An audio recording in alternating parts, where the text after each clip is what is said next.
اعوذ باللہ من الشیطان الرجیم، بسم اللہ الرحمن الرحیم، اللہم صلی علی محمد وآل محمد۔ 24 ذی الحج کو یہ ایک اور بھی خوشی ہے، ایک تو عید مبارکہ کی خوشی ہے اور دوسری خوشی یہ ہے کہ ایک مولا علی علیہ السلام کی شان میں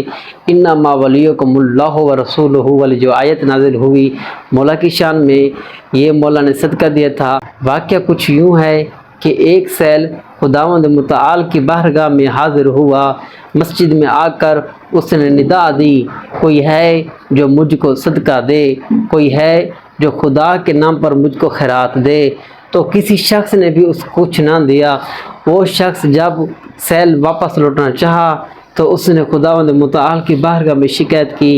اے میرے اللہ، میں تیری بارگاہ سے خالی ہاتھ جا رہا ہوں۔ تو مولا کائنات حضرت علی ابن ابی طالب حسنین کے بابا نماز کی حالت میں تھے، تو جیسے مولا نے یہ کلمات سنے، مولا رکوع کی حالت میں تھے، تو رکوع کی حالت میں مولا کے پاس ایک ہاتھ میں انگوٹھی تھی، مولا نے اپنے انگوٹھی اتار کر اس سیل کو دے دی۔ بس جیسے ہی وہ سیل واپس چلا گیا، خوشی ہو کر چلا گیا، ابھی سیل دروازے سے باہر نہیں نکلا تھا، رسول خدا صلی اللہ علیہ وآلہ وسلم کے پاس حضرت جبرائیل تشریف لے آئے اور وہ یہ آیت پڑھی، بسم اللہ الرحمن الرحیم، انما ولیکم اللہ ورسولہ والذین آمنوا الذین یقیمون الصلاۃ ویؤتون الزکاۃ وہم راکعون۔ تو صرف آپ کا اللہ ولی ہے اور اس کا رسول، اور وہ جو ایمان لائے ہیں،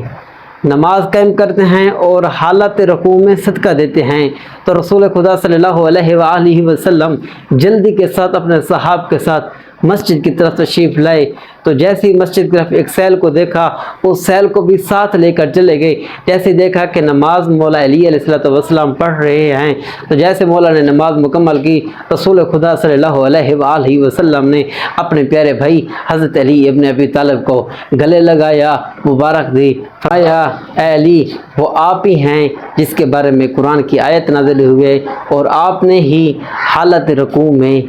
زکوٰۃ دی ہے۔